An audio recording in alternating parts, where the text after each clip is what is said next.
नमस्कार दोस्तों, स्वागत है आप सभी का। दोस्तों, इंदौर शहर के आसपास कई विकास कार्य काफ़ी समय से चल रहे हैं जो कि पूरे होने वाले हैं अथवा अभी फ़िलहाल में प्रारंभिक स्टेज में ही हैं या फिर जिन पर काम अभी शुरू नहीं हुआ। ऐसे कई कार्य चल रहे हैं जिन पर कई घंटों की वार्ता की जा सकती है।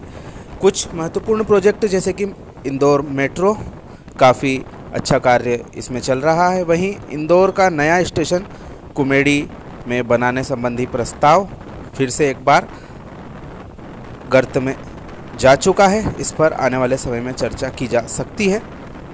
और एक और महत्वपूर्ण प्रोजेक्ट जो कि काफ़ी देरी से शुरू किया गया लेकिन इसमें कोई उल्लेखनीय प्रगति, तेज काम की हमें देखने को नहीं मिली। लंबे समय से यह लंबित चल रहा है और कोरोना काल के बाद इसकी गति प्रभावित हुई। रेलवे के द्वारा सभी प्रोजेक्ट होल्ड पर रखने के आदेश दे दिए गए थे, इसमें यह भी शामिल था।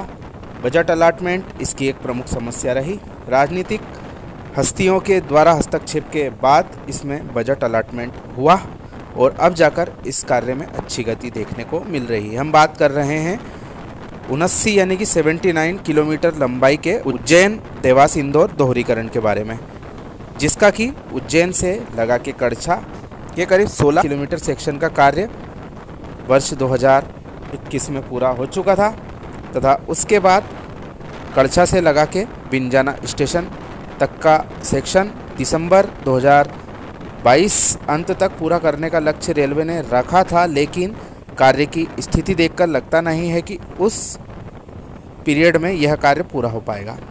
खैर, हम इसके बारे में प्रगति आपको काफ़ी बार बता चुके हैं। आज हम बात कर रहे हैं एक नए हिस्से के बारे में जो कि लक्ष्मीबाई नगर से लगा के मांगलिया गांव और बरलई स्टेशन तक का है।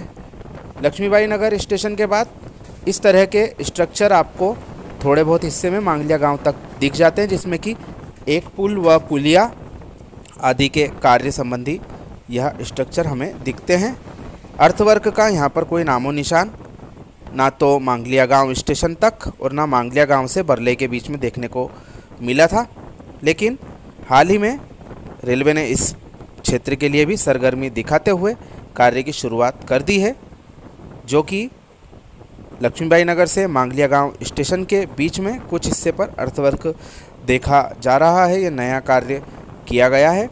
वहीं मांगलिया गांव से लगा के बरलई के बीच में काफ़ी अच्छा अर्थवर्क का कार्य किया गया है, जो कि आगामी बारिश के बाद में अच्छा पानी सोख लेगा और सेट हो जाएगा।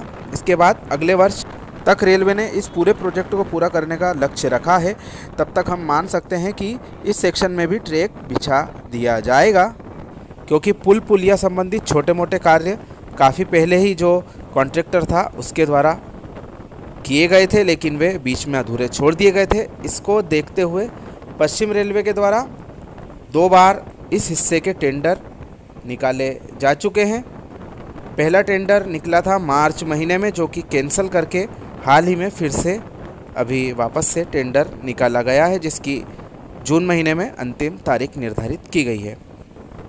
तो कुल मिलाकर यह इस सेक्शन के दोहरीकरण के लिए अच्छी बात नज़र आ रही है कि इसका कार्य भी अब होता दिखाई दे रहा है और उम्मीद कर सकते हैं कि आने वाले समय में जब यह दोनों सेक्शन आपस में जुड़ जाएंगे, मांगलिया गांव से लगा के बरलई वाला जो सेक्शन है वो बिंजाना से कनेक्ट हो सकता है, क्योंकि दोनों तरफ से कार्य यदि पहले ही शुरू हो जाता तो अब तक यह प्रोजेक्ट पूरा ही हो गया होता, लेकिन कुछ कारणों से रेलवे ने काम चालू किया उज्जैन की ओर से, जिसका परिणाम हम सभी देख रहे हैं कि कार्य की काफ़ी निराशाजनक प्रगति रही। वैसे भी देवास जंक्शन पर 2 लाइनों का लोड है, इस वजह से वहाँ पर कार्य यदि पहले संपन्न हो जाता तो काफ़ी फ़ायदा रेलवे को मिलता और उस सेक्शन पर ट्रेनें भी बढ़ सकती थी, लेकिन ऐसा नहीं हुआ। खैर, पुरानी बातें हम कई बार कर चुके हैं, हम अभी की बात करते हैं। आप देख रहे हैं मांगलिया गांव स्टेशन। यहाँ पर एक रेक स्टेबल है जिसमें कि महामना कलरिंग के कोचेस लगे हैं। वर्तमान में जो महामना ट्रेन चल रही है वह नॉर्मल डब्बों के साथ चल रही है, लेकिन उसमें किराया महामना का ही लिया जा रहा है। यह एक सोचने वाली बात है कि आखिर रेलवे जब फैसिलिटी उस स्तर की नहीं दे रही है तो इतना किराया क्यों ले रही है। खैर, इसके बारे में चर्चा कभी और करेंगे। तो आप अभी देखने वाले हैं जो इंडियन ऑयल का प्लांट है, उसके बगल में से नए अर्थवर्क के लिए रेलवे ने तैयारियां कर दी है। यह अर्थवर्क लगातार आपको बरलई स्टेशन तक देखने को मिलेगा तथा बरलई से बिंजाना देवास का कार्य काफ़ी पहले से ही चल रहा है। बरलई पर प्लेटफार्मों का कार्य भी अंतिम दौर में चल रहा है, जिसकी झलकियाँ आप वीडियो के अंत में देखेंगे। इस प्रोजेक्ट के वित्तीय पहलू पर नज़र डालें तो पूर्व में इसकी लागत 700 करोड़ के आसपास थी, जो कि अब कम होकर 629 करोड़ रुपए हो गई है, यानी कि करीब 71 करोड़ रुपए इस प्रोजेक्ट में अब कम लगेंगे, ऐसा इसके अधिकृत आंकड़ों में नज़र आ रहा है। इस प्रोजेक्ट के पिछले वित्तीय वर्ष 2021-22 के अंत तक 423 करोड़ रुपए खर्च हो चुके थे और इस महीने नए वित्तीय वर्ष के बजट प्राप्त होने के बाद 20 करोड़ रुपए के आसपास खर्च किए जा चुके हैं। वहीं आने वाले समय में इसमें और तेज़ी हमें देखने को मिल सकती है। वहीं अब तक का सबसे ज़्यादा बजट 200 करोड़ रुपए इस प्रोजेक्ट के लिए इस वर्ष अलॉट हुआ है, जिससे कि इसके बहुत सारे कार्य निपटाए जा सकते हैं। साथ ही OHE यानी कि विद्युतीकरण से संबंधित कार्यों के टेंडर भी हाल ही में जारी हो चुके हैं। तो आने वाले समय में वह भी लक्ष्मीबाई नगर से मांगदिया गांव की ओर किया जाएगा। फिलहाल में इस सिंगल लाइन सेक्शन पर काफ़ी लोड बढ़ चुका है तथा इसी वजह से पश्चिम रेलवे इस सेक्शन में ट्रेनें चलाने से कतराती है तथा मालगाड़ियों का भी भार इस सिंगल लाइन सेक्शन पर अधिक चल रहा है। और जो सिंगल लाइन सेक्शन है मक्सी से देवास का, उसको भी भविष्य में डबलिंग किया जा सकता है, क्योंकि इसके जो छोटे पुल पुलिया बनाए गए हैं वह डबलिंग के हिसाब से ही बनाए गए हैं। आप ध्यान से देखेंगे तो पुलियाओं में एक और ट्रैक डालने के हिसाब से अतिरिक्त लंबाई की जगह छोड़ी गई है। यह हमने इस यात्रा के दौरान उस सेक्शन में देखा था, जिसे हम आगे आने वाले वीडियो में आपके साथ में शेयर करेंगे। बात करें इस सेक्शन की तो जब यह दोहरीकृत हो जाएगा तब उस स्थिति में रेलवे इस सेक्शन में ट्रेनों की संख्या बढ़ाएगी, साथ ही ट्रेनों की गति भी बढ़ेगी। उन्हें क्रॉसिंग के लिए जगह जगह रोकना नहीं पड़ेगा। इससे यात्रियों का समय बचेगा तथा वे अपने गंतव्य पर जल्दी पहुंच पाएंगे।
बरलई बिंजाना और देवास स्टेशन के कार्य प्रगति का वीडियो 1-2 दिन के बाद प्रकाशित किया जाएगा, इसलिए हमारे साथ बने रहें। आप सभी का धन्यवाद।